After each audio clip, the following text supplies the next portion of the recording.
First, the signal proteins bind to the tyrosine kinase receptor. This causes the two receptors to come together to form a dimer. Then, ATP of the dimer changes to ADP after a phosphate group is removed and placed on the receptor. Inactive relay proteins bind to the phosphates and become active. This causes the relay proteins to move away from the tyrosine kinase and change shape. This signal transduction pathway causes the ER to receive a message and send out a cellular response that releases calcium ions from the ER.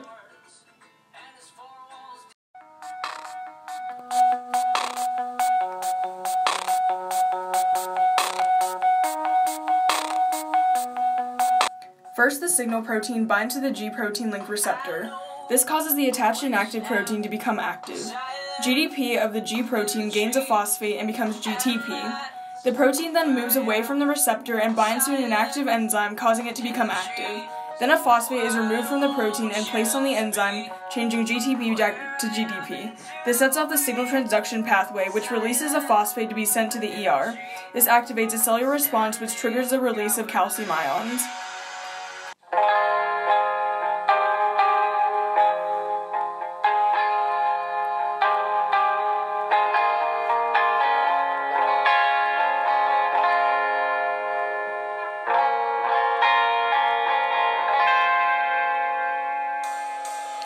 The neuron has vesicles that contain dopamine, which are released by the cell. They bind to the dopamine receptors on the dendrite of the receiving cell. This sends a signal that releases dopamine into the cell.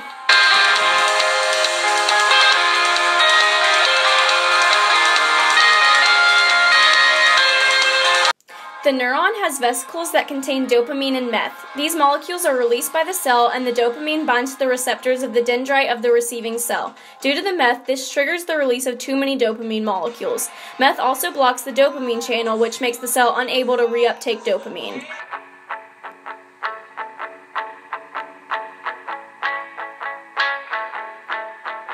Symptoms of meth include irregular dopamine levels, addiction, hallucinations, problem with motor activity, changes in brain structure and neural connections, aggression, and dental problems.